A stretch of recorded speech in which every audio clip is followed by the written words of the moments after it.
धन्यवाद करते हैं, ये दिन आपने पिता बनाया, हमारे जीवनों में दिया है पिता। धन्यवाद के साथ आपके चरणों में आते हैं, विनती करते हैं प्रभु, आप अपने वचन के द्वारा हम एक एक से बात करें। प्रभु, हमारा आपके चरणों में बैठना, आपका वचन मनन करना हम एक एक के लिए आशीष का कारण बने। हर एक इस वचन को सुनने वाला आशीष पाए। प्रभु, आपके हाथ में हम अपने जीवन सौंपते पिता। प्रार्थना हमारे उद्धारकर्ता और प्रभु यीशु मसीह के नाम में मांगते हैं, आमीन। हम जो विषय सीख रहे हैं 18वां विषय, परमेश्वर का इंतजाम कैसा है, या परमेश्वर के प्रबंध काम कैसे हैं। वो बात हम पिछले दिन सीख रहे थे, जिसमें हमने 4 बातें सीखी थी। सबसे पहले, परमेश्वर का इंतजाम पवित्र है, और दूसरा हमने देखा था परमेश्वर का इंतजाम बुद्धिमानी से परिपूर्ण है। तीसरा, वो सब वस्तुओं को संभालता है। एक तरफ इंसान जहाँ बर्बाद करने पे तुला हुआ है, गंदगी फैला रहा है, कूड़े के ढेर लगा रहा है, दूसरी तरफ परमेश्वर संभाल रहा है। और चौथा हमने देखा था, वो सब पर प्रभुता करता है। राज्य परमेश्वर का है, आसमान में धरती पर परमेश्वर का ही राज्य है, यानी उसका इंतजाम, वो कौन सा राजा हमें देना है, कौन सी सरकार आनी है, वो सब बातों पर वही प्रभुता करता है, वही सब चीज़ों का इंतजाम करता है। एक छोटी गुरैया की चिंता करने वाला परमेश्वर हमारे हर बाल को गिन कर जानता है, इसलिए हमें चिंता करने की ज़रूरत नहीं। 5वां इसमें हम देखेंगे, वो हर चीज़ को उसके अंजाम तक पहुंचाता है। परमेश्वर हर एक चीज़ को उसके अंजाम तक पहुंचाता है। He directs everything to its appointed end. वो हर एक चीज़ को उसके अंजाम तक पहुंचाता है। उसके लिए हम पढ़ें उत्पत्ति 45 अध्याय, उसका 7 वचन हम पढ़ें। उत्पत्ति की किताब 45 अध्याय, उसका 7 वचन। Genesis chapter 45 verse 7। इसलिए परमेश्वर ने मुझे तुम्हारे आगे इसीलिए भेजा कि तुम पृथ्वी पर जीवित रहो और तुम्हारे प्राणों के बचने से तुम्हारा वंश बढ़े। हाँ, इधर जो ये वचन लिखा हुआ है, कौन बोल रहा है? यूसुफ अपने भाइयों को बोल रहा है। यूसुफ अपने भाइयों को कब? जब सारी धरती पर अकाल आया हुआ है और मिस्र में अनाज है, उसके भाई अनाज लेने के लिए जब मिस्र में गए हुए हैं, और यूसुफ के 2 सपने जो यूसुफ ने देखे थे वो पूरे होने का टाइम आ गया है, वो पूरे हो रहे हैं। उसके भाई उसको दंडवत कर रहे हैं, जो 2 सपने यूसुफ ने देखे थे। अगर हम उस परिवार में जाकर देखें, अगर हम उधर जाकर देखें, परमेश्वर का वचन हमें क्या सिखाता है।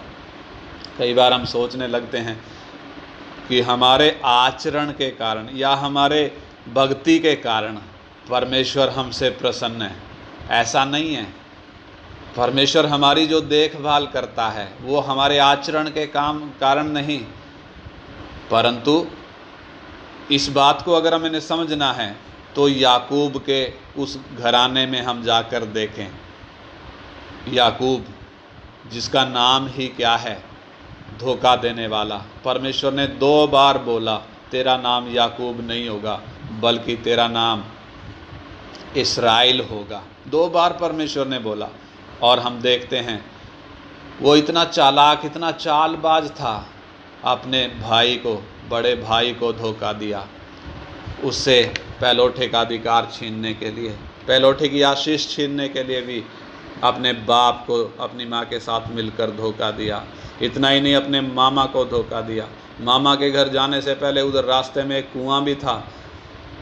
वो कुएं पे जो उधर वो जो चरवाहे थे, उनका एक नियम था, उनको भी धोखा दिया।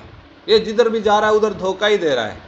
ये बड़ी चालाकी से काम करता है। ये सोचता है मैं ही चालाक हूँ सारी दुनिया में, हम में से भी कई लोग बड़ी चालाकी करने वाले होते हैं, लेकिन हम देखते हैं एक समय आया जब ये मानने को तैयार नहीं है, अपनी चालाकियों से मन फिराने को तैयार नहीं है।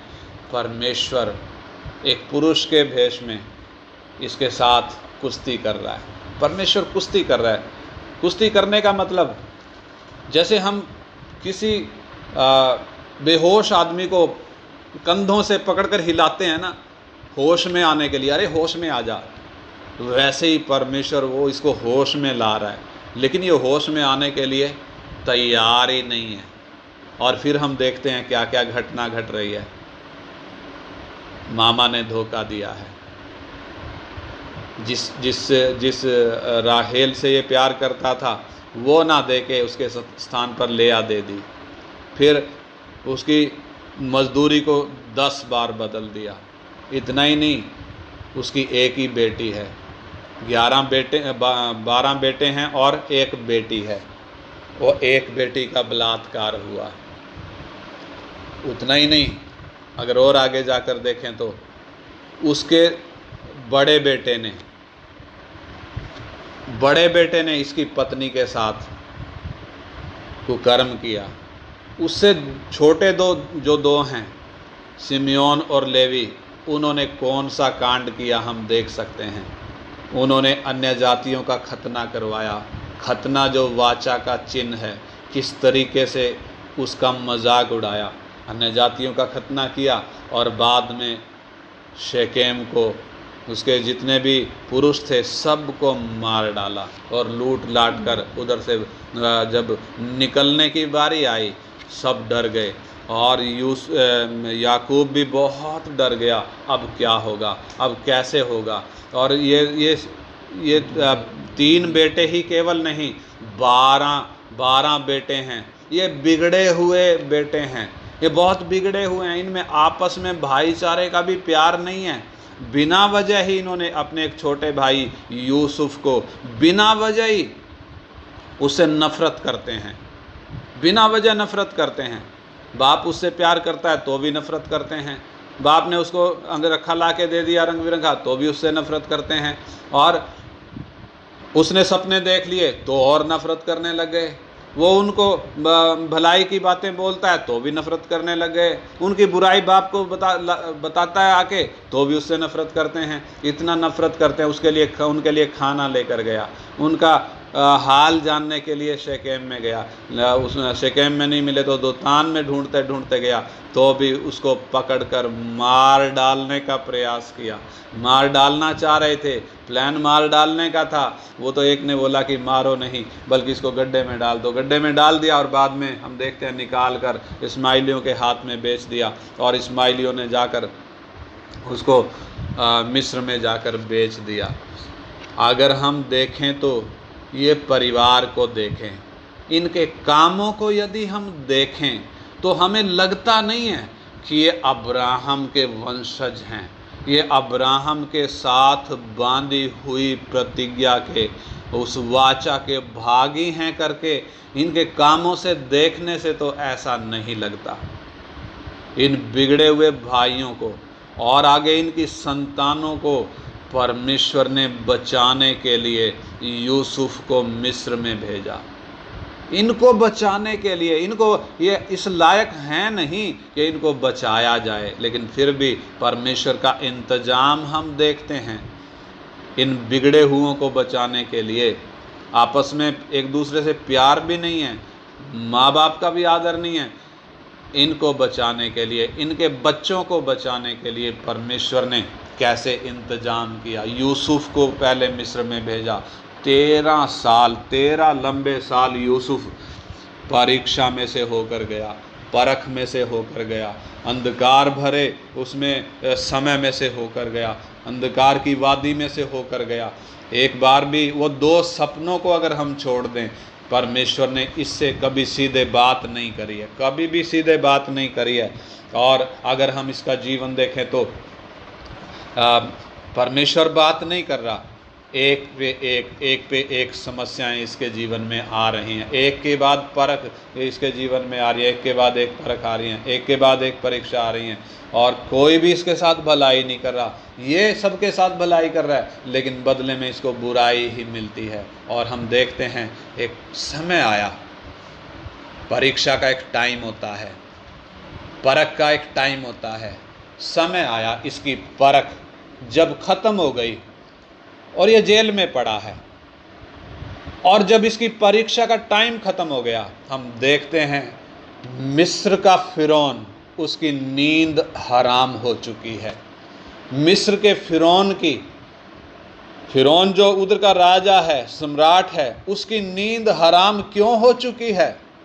एक जेल में पड़ा है और उसका जेल में रहने का टाइम खत्म हो चुका है, उसकी परीक्षा का टाइम खत्म हो चुका है। इसलिए फिरौन के महाराजा को नींद नहीं आ रही है, वो बहुत हड़बड़ा के उठ रहा है, क्योंकि उसने 2 सपने देखे हैं और सपनों का अर्थ एक ही है जो बता सकता है, वो है यूसुफ, और वही जेल में पड़ा है। हम देखते हैं उधर से वो निकाल लिया गया, और निकालने के बाद राजा के सामने हाजिर है। 30 साल का है जब राजा के सामने खड़ा है। पिछले 13 साल बहुत समस्याओं में से होकर गुजरा है, लेकिन अभी समय आया, परमेश्वर इसके साथ रहा है। एक बार भी परमेश्वर ने इसको छोड़ा नहीं है। पोतीफर ने परमेश्वर को इसके साथ देखा है, पकाने वाले ने, पिलाने वाले ने जो उधर गए थे, उन्होंने भी परमेश्वर को इसके साथ देखा है। जेलर ने, जेल वालों ने, जिधर ये जेल में पड़ा था, परमेश्वर को इसके साथ देखा है।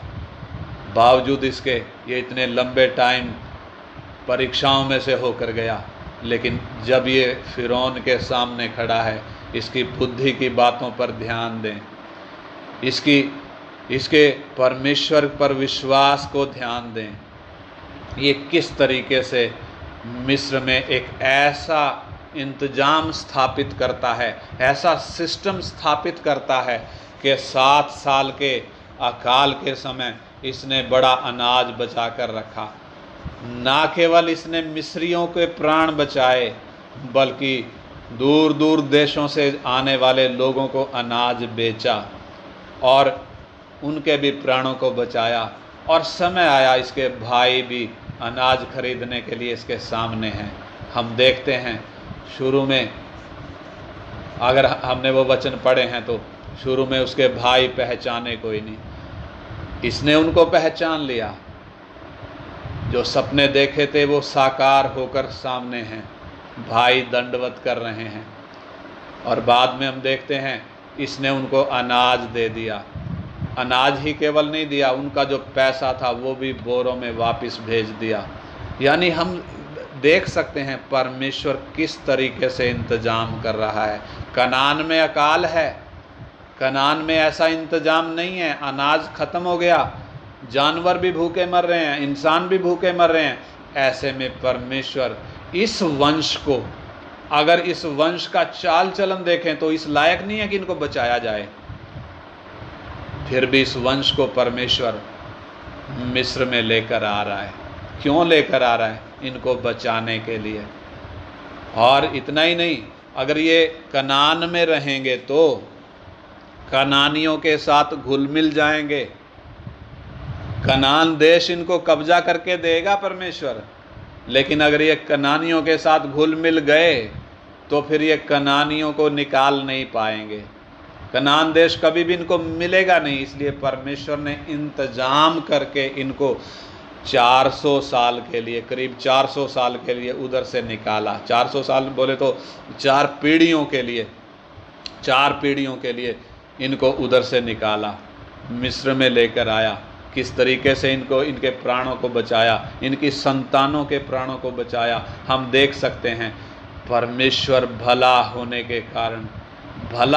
के कारण परमेश्वर किस तरीके से इंतजाम कर रहा है, किस तरीके से हमारे जीवन में भी परमेश्वर भला होने के कारण किस तरीके से हमारी देखभाल कर रहा है। भला होने के कारण केवल नहीं, परमेश्वर को हम देखें तो परमेश्वर ने पहले से ही सारा इंतज़ाम करके रखा हुआ है, हमारे द्वारा कुछ काम कर रहा है।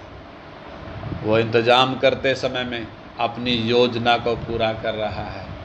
वो भला होने के कारण केवल देखभाल नहीं कर रहा, बल्कि वो इस कारण भी देखभाल करता है कि वो हमारे द्वारा अपने काम को पूरा कर रहा है, अपनी योजना को पूरा कर रहा है। इसलिए यूसुफ के परिवार को देखें, उनको चिंता करने की ज़रूरत नहीं, इंतज़ाम सब परमेश्वर ने कर दिया। उस परिवार से कहीं बढ़कर बुलाहट हमारे को है। परमेश्वर ने हमें चुना है, परमेश्वर ने हमें एक बड़ी बुलाहट से बुलाया है, इसलिए हमें चिंता करने की ज़रूरत नहीं। रोमी 11 का 36 में उधर हम पढ़ते हैं तो लिखा हुआ है, रोमी 11 अध्याय उसका 36 वचन में, क्योंकि उसी की ओर से और उसी के द्वारा और उसी के लिए सब कुछ है, उसी के लिए सब कुछ है, उसकी महिमा युगान युग होती रहे। यानी अगर हम देखें तो हमें जब परमेश्वर ने बनाया है, उसी की ओर से बनाया गया है, उसी के द्वारा बनाया गया है और उसी के लिए हमें बनाया गया है। तो क्या हमें चिंता करनी चाहिए? बिल्कुल भी नहीं। अगर हमें कुछ होता है तो क्या परमेश्वर की योजना पर असर नहीं पड़ेगा? अगर हमें कुछ होता है तो क्या उसकी महिमा में असर नहीं पड़ेगा? बड़ी से बड़ी बीमारी जीवन में आती है, एक विश्वासी के जीवन में बड़ी से बड़ी बीमारी आती है, लेकिन जरा ध्यान दें, यूहन्ना 11 का 4 पढ़ कर देखें। यूहन्ना रचित सुसमाचार 11 का 4, लाजर मर गया। कौन लाजर? ये प्रभु यीशु मसीह से प्यार करता है, इस परिवार से प्यार करता है, इस परिवार में उसका आना जाना है। लेकिन जब ये लाजर बीमार था, प्रभु और 2 दिन ज़्यादा रुक गया, उसको मरने दिया। क्यों मरने दिया? उधर 11 का 4 में लिखा है। हाँ पढ़ें 11 का 4। यह सुनकर यीशु ने कहा, यह बीमारी मृत्यु की नहीं परंतु परमेश्वर की महिमा के लिए है, कि उसके द्वारा परमेश्वर के पुत्र की महिमा हो। हाँ, इधर लिखा है, यह बीमारी मृत्यु की नहीं परंतु परमेश्वर की महिमा के लिए है, कि उसके द्वारा परमेश्वर के पुत्र की महिमा हो। यानी जब एक विश्वासी को, जब एक व्यक्ति को परमेश्वर ने जगत में से चुन लिया है और वो उसकी संतान जब बन गया, उसके जीवन में आने वाली बीमारी भी, उसके जीवन में आने वाली दुर्घटना भी, वो मृत्यु की नहीं है बीमारी, वो मृत्यु की नहीं बल्कि परमेश्वर की महिमा के लिए है, कि उसके द्वारा परमेश्वर के पुत्र की महिमा हो। यानी हमारे लिए रोमी 8 का 28 में लिखा है, सब बातें मिलकर भलाई ही को उत्पन्न करती हैं, अर्थात परमेश्वर के पुत्र का स्वरूप हम में बनता है।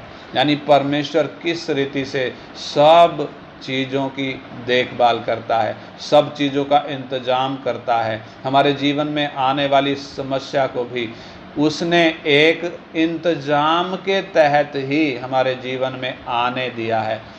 वो भी उस इंतजाम का ही हिस्सा है जो बीमारी हमारे जीवन में आती है। तो 5वीं बात में हमने क्या देखा, किस रीति से परमेश्वर हर एक चीज़ को अंजाम तक पहुंचाता है, हर एक चीज़ को, किसी भी बात को वो अधूरा छोड़ता नहीं है। उसने जिस चीज़ को शुरुआत दी है उसको अंजाम में वो पहुंचा रहा है। हमें भी जब जगत में से चुना है, हमें भी वो अपने पुत्र के स्वरूप में बना रहा है। इसलिए जीवन में आने वाली समस्याओं से हम ना घबराएं, जीवन में आने वाली कष्टों से हम उनको देखकर निराश ना हों, बल्कि इसके द्वारा परमेश्वर अपने काम को कर रहा है। जो काम उसने शुरू किया है उसको वो पूरा करेगा, अंजाम तक पहुंचाएगा। नंबर 6, वो इसे हर समय और हर परिस्थिति में करता है, चाहे परिस्थितियां कैसी भी हों, समय कैसा भी हो। अभी आज हम देखें तो कोरोना वायरस के कारण महामारी का प्रकोप पूरी धरती पर फैला हुआ है, हर देश में फैला हुआ है। पिछले दिनों 3 महीने लॉकडाउन की स्थिति बनी रही। आज भी हम देखते हैं तो दोबारा लॉकडाउन आता जा रहा है। कारण क्या है? बीमारी बहुत तेज़ी से बढ़ रही है, बहुत तेज़ी से बढ़ रही है। पहले दिन में इक्का दुक्का पॉजिटिव केस मिलते थे, लेकिन अभी देखें तो कितने हज़ारों की तादाद में पॉजिटिव केस मिल रहे हैं। और वास्तव में हम देखें तो कितने लोग हैं जो जिनके टेस्ट भी हो नहीं पाते हैं। वास्तविक संख्या तो गिनती के बाहर है। ये जो आंकड़ा सरकार दे रही है, इस आंकड़े से कहीं बढ़कर वास्तविक स्थिति है। लेकिन हम देखें तो परमेश्वर इस महामारी के टाइम में भी, जब लाखों लोग मर रहे हैं, करोड़ों लोग जब इस बीमारी से पीड़ित हैं, इस परिस्थिति में भी परमेश्वर अपनी योजना को, अपने इंतजाम को वो पूरा कर रहा है। हर परिस्थिति में, हर समय वो उसका जो इंतजाम है वो काम करता है, हर एक परिस्थिति में। यशाया 63 अध्याय उसका 14 वचन हम पढ़ें। यशाया 63 अध्याय उसका 14 वचन हम पढ़ें। यशाया चैप्टर 63 वर्स 14, 63 अध्याय उसका 14 वचन। जैसे घरेलू पशु तराई में उतर जाता है, वैसे ही यहोवा की आत्मा ने उनको विश्राम दिया। इसी प्रकार से तूने अपनी प्रजा की अगुवाई की, ताकि अपना नाम महिमा युक्त बनाए। इधर जो वचन लिखा हुआ है उसको ध्यान से पढ़ें। जैसे घरेलू पशु तराई में उतर जाता है। तराई में उतर जाने का मतलब, तराई उपजाऊ है, भरी हुई है, हरियाली से भरी हुई है। और घरेलू पशु जिसको पाला जाता है, जिसको घर में रखा जाता है, उस पशु को उस तराई में लेकर जाया जाता है। क्यों लेकर जाया जाता है? वो हरी हरी घास उधर खाए। तो जैसे घरेलू पशु तराई में उतर जाता है, वैसे ही यहोवा के आत्मा ने उनको विश्राम दिया। इसी प्रकार से तूने अपनी प्रजा की अगुवाई की, ताकि अपना नाम महिमा युक्त बनाए। हम देखते हैं इस्राएलियों के साथ क्या क्या हुआ। जंगल के मार्ग में आ गए, मिस्र में से निकलने के बाद लाल समुद्र ने भी रास्ता दे दिया। जंगल के मार्ग में आ गए, उधर खाना नहीं है, लेकिन हम देखते हैं परमेश्वर ने किस रीति से उस जंगल को, उस मरुभूमि को, उस मरुस्थल और जंगल से भरी हुई जगह को किस तरीके से परमेश्वर ने तराई जैसे बना दिया। तराई जैसे बोले तो परमेश्वर ने उधर भी स्वर्ग से मन्ना बरसाया। इस्राएलियों को खेत में काम करने की ज़रूरत नहीं पड़ी, प्रतिदिन मन्ना उधर गिरता था। और यहाँ पे हम देखें तो घरेलू पशु जैसे तराई में उतर जाता है, परमेश्वर के आत्मा ने उनको विश्राम दिया। इसी प्रकार से तूने अपनी प्रजा की अगुवाई की, ताकि अपना नाम महिमा युक्त बनाए। पशु का उदाहरण इधर दिया गया, घरेलू पशु का। यहाँ पशु का उदाहरण क्यों दिया गया? अगर हम सोच कर देखें तो परमेश्वर ने पशु के लिए भी चारे की व्यवस्था करी है। चारे की केवल नहीं, विश्राम की भी व्यवस्था करी हुई है।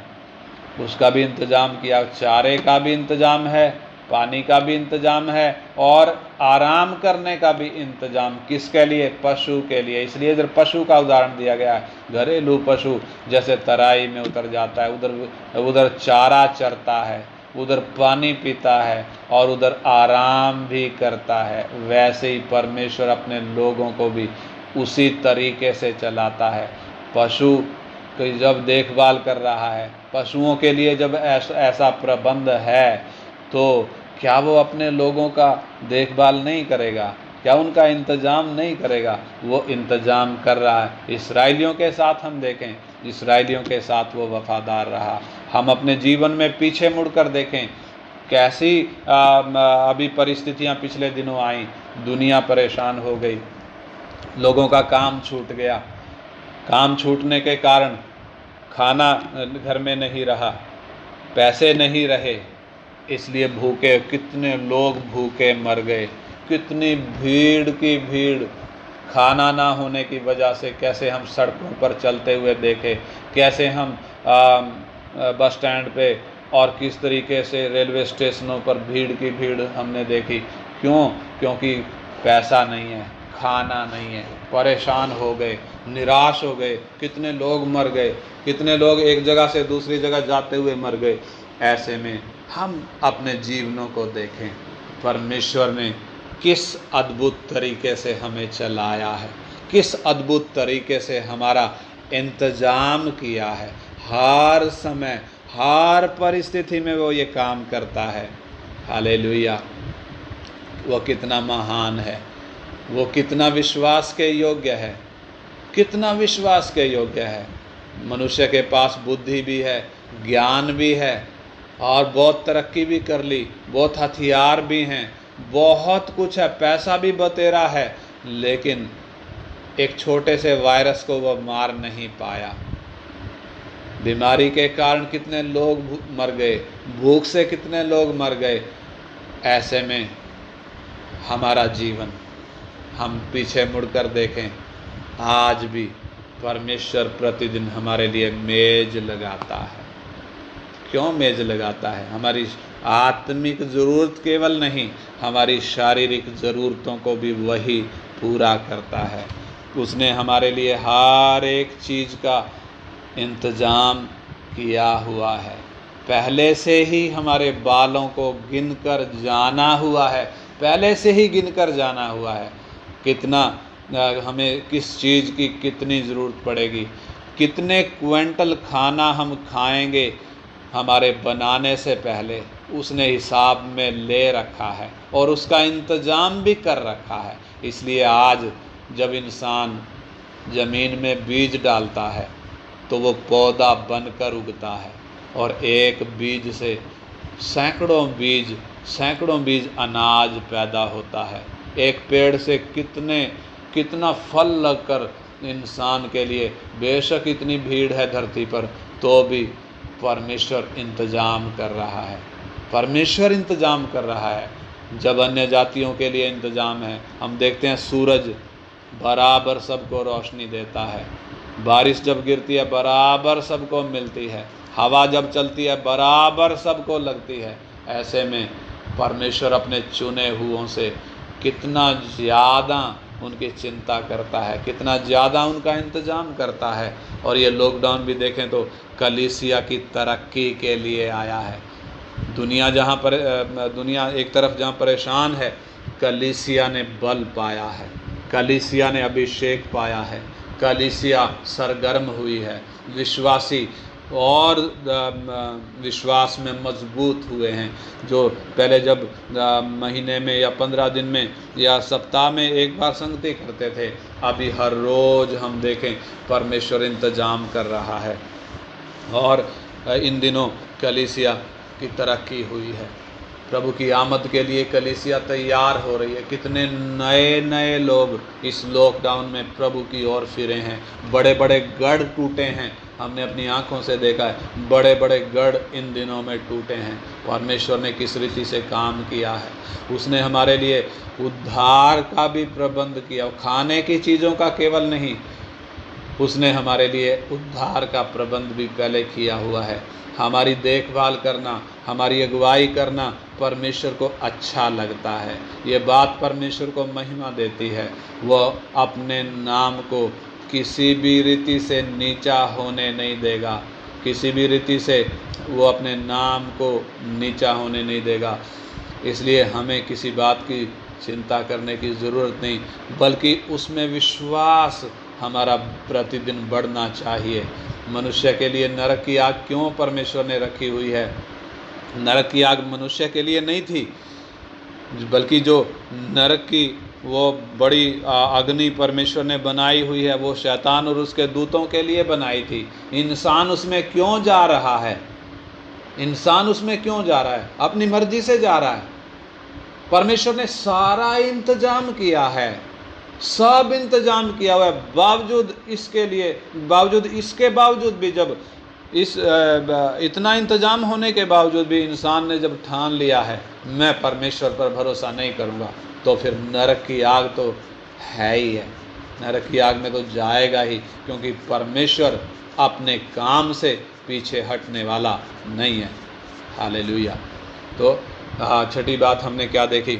हर एक समय और हर एक परिस्थिति में परमेश्वर अपने इंतजाम को करता है, चाहे परिस्थितियां कैसी भी हों, वो अपना इंतजाम सबके लिए करता है। और नंबर 7 हम देखें, वो अपनी महिमा के लिए इंतजाम करता है। यानी जो इंतजाम वो हमारा कर रहा है, सब मनुष्य के लिए जो इंतजाम कर रहा है, अपनी महिमा के लिए ये इंतजाम करता है। और पढ़ें हम उसके लिए भजन संहिता 104 अध्याय, भजन से 104 अध्याय बाद में प्रार्थना के बाद हम पूरा 104 अध्याय पूरा पढ़ें, एक एक वचन को पढ़कर हम सोच कर देखें किस तरीके से परमेश्वर ने इंतजाम किया हुआ है। पूरा 104 अध्याय पढ़ने से हमारी समझ खुलती है। 104 अध्याय का अभी 27 से 31 वचन पढ़ें, 27 से 31 वचन। इन सब को तेरा ही आसरा है कि तू उनका आहार समय पर दिया करे। तू उन्हें देता है, वे चुन लेते हैं। तू अपनी मुट्ठी खोलता है और वे उत्तम पदार्थों से तृप्त होते हैं। तू मुख फेर लेता है और वे घबरा जाते हैं। तू उनकी सांस ले लेता है और उनके प्राण छूट जाते हैं और मिट्टी में फिर मिल जाते हैं। फिर तू अपनी ओर से सांस भेजता है और वे सिरजे जाते हैं और तू धरती को नया कर देता है। यहोवा की महिमा सदा काल बनी रहे। यहोवा अपने कामों से आनंदित होवे। हाँ, इधर जो वचन हम पढ़ते हैं, परमेश्वर जानवरों का भी कैसे इंतजाम कर रहा है, हर एक जीव जंतु का इंतजाम परमेश्वर कैसे कर रहा है। एक एक चाहे जंगल में रहने वाले जंगली जानवर हों, चाहे पानी में रहने वाले जल जंतु हों, चाहे धरती पर चलने फिरने वाले रेंगने वाले दूसरे जीव जंतु हों, हर एक का इंतजाम परमेश्वर करता है। इधर लिखा है, इन सब को तेरा ही आसरा है, क्योंकि तू उनको समय पर आहार देता है। तू उन्हें देता है और वे चुन लेते हैं। तू अपनी मुट्ठी खोलता है और वे उत्तम पदार्थों से तृप्त होते हैं। तू मुंह फेर लेता है और वे घबरा जाते हैं। उनकी सांसें तू ले लेता है, उनके प्राण छूट जाते हैं, वो मिट्टी में फिर मिल जाते हैं। और फिर तू अपनी ओर से सांस भेजता है और वे सिरजे जाते हैं और तू धरती को नया कर देता है। यहोवा की महिमा सदा काल तक बनी रहे, सदा काल तक बनी रहे।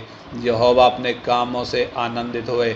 यानी ये सब परमेश्वर जो कर रहा है, चाहे जीव जंतुओं का इंतजाम हो, चाहे हम इंसानों का इंतजाम हो, इधर लिखा है यहोवा की महिमा सदा काल तक बनी रहे। यानी ये सब जब परमेश्वर इंतजाम कर रहा है, ये इंतजाम, एक एक चीज़ का इंतजाम ये परमेश्वर अपनी महिमा के लिए करता है। वो जानवरों को जब खाना दे रहा है, जानवरों के विषय में वो हमसे भी कहता है, आकाश के पक्षियों को देखो, उनको कौन खिलाता है।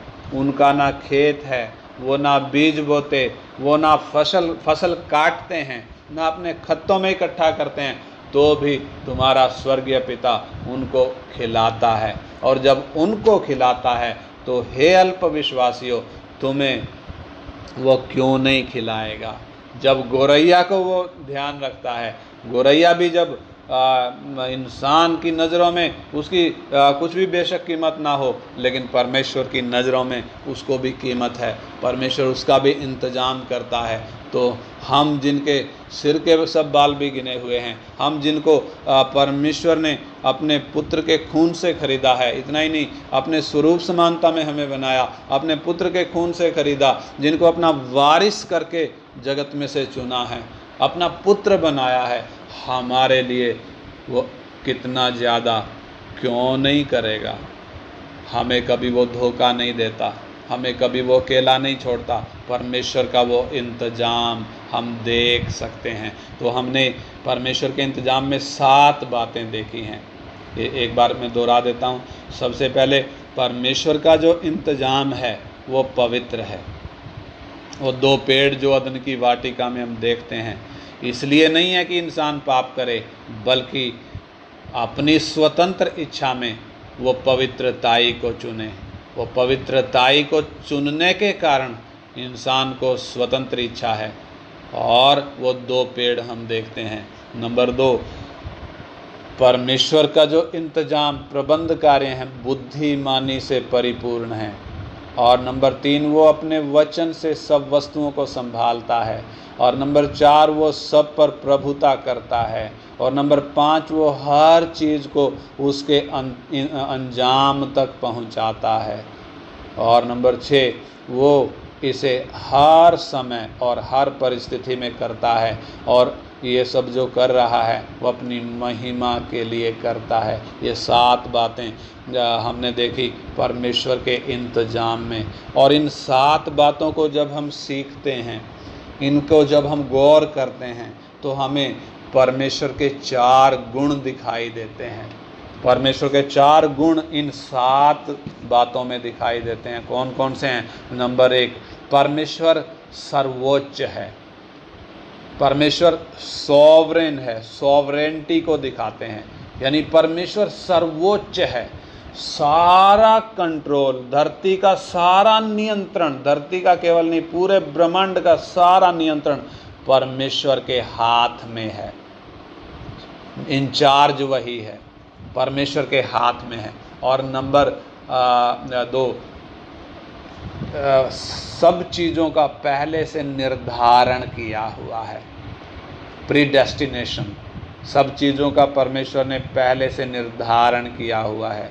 वचन जो हम पढ़ते हैं, जिनको उसने पहले से जान लिया, उनको पहले से ठहराया भी कि उसके पुत्र के स्वरूप में हों, ताकि वो बहुत भाइयों में पहलोठा ठहरे। और जिनको उसने पहले से जान लिया, उनको बुलाया भी, और जिनको बुलाया उनको धर्मी भी ठहराया, और जिनको धर्मी ठहराया उनको महिमा भी दे दी है। यानी पहले से ही परमेश्वर ने किस तरीके से इंतजाम किया, पूर्व निर्धारण किया हुआ है। और नंबर 3 हम देखते हैं परमेश्वर की बुद्धि इसमें दिखाई देती है। कहीं पर एक भी छोटी सी गलती दिखाई नहीं देती। कितना बुद्धिमानी से हर चीज़ का परमेश्वर ने ख्याल रखा है, ध्यान रखा है। और नंबर 4 हम देखते हैं परमेश्वर की भलाई इसमें दिखती है। परमेश्वर हर प्राणी के साथ भला है। उसके मन की जो तमन्ना है ना, उसके दिल की जो इच्छा है, एक ही है, सबकी भलाई। परमेश्वर सबके साथ भलाई करता है। यानी परमेश्वर सर्वोच्च है, सोवरेन, सब चीज़ों का पहले से निर्धारण है, प्रीडेस्टिनेशन। परमेश्वर बुद्धिमानी से ये काम कर रहा है, यानी कोई मिस्टेक नहीं, कोई गलती नहीं है, एक भी गलती कहीं दिखाई नहीं देती है। परमेश्वर की वो बुद्धि दिखाई देती है। और नंबर 4, परमेश्वर भला है। परमेश्वर की गुडनेस को, परमेश्वर की भलाई को इस सारे इंतजाम में हम देख सकते हैं। तो ये है ओवरऑल सारे जीव जंतुओं के लिए जो इंतज़ाम, ओवरऑल इंतज़ाम हमने देखा। अब अगली क्लास में हम देखेंगे मनुष्य के जीवन के लिए परमेश्वर का इंतज़ाम क्या है, मनुष्य के जीवन के लिए क्या इंतज़ाम है, वो अगली क्लास में हम देखेंगे। आइए हम प्रार्थना करें, परमेश्वर के इंतज़ाम पर हम फिर से ध्यान करें। जानवरों के लिए भी उसने किस रीति से इंतज़ाम किया हुआ है, अन्य जातियों के लिए जो विश्वास नहीं करते उनके लिए भी किस रीति से इंतज़ाम किया हुआ है। परमेश्वर की सर्वोच्चता को दिखाता है, पूर्व निर्धारण पहले से है, परमेश्वर की बुद्धिमत्ता को दिखाता है, परमेश्वर की भलाई को दिखाता है। इसलिए मुझे और आपको चिंता करने की ज़रूरत नहीं। आइए हम प्रार्थना करें। हमारे स्वर्गीय पिता, हम धन्यवाद करते हैं हमारे जीवन में आने वाली समस्याओं को देखकर। प्रभु, हमें घबराना नहीं चाहिए, कारण क्योंकि आप हर एक परिस्थिति को खुद डिज़ाइन करते हैं और हमारे जीवन में लेकर आते हैं। ताकि उस परिस्थिति के द्वारा आप अपने उस काम को पूरा करें जो काम आपने शुरू किया है। और आपने जो काम शुरू किया है प्रभु, आप उसको अंजाम तक पहुंचाएंगे, आप उसको पूरा करेंगे प्रभु। हाँ पिता, इसलिए हम धन्यवाद करते हैं प्रभु। ये वचन हम एक एक के लिए आशीष का कारण बने, हमारा भरोसा आप पर बढ़े प्रभु। अकेले बैठकर फिर इन वचनों को प्रभु मनन करने के लिए आप हमारी एक एक की सहायता करें, ताकि हमारा जीवन आपके ग्रहण योग्य बने, आप बढ़ें और हम घटें पिता। यीशु मसीह के पवित्र और सामर्थी नाम में मांगते हैं, आमीन। आमीन।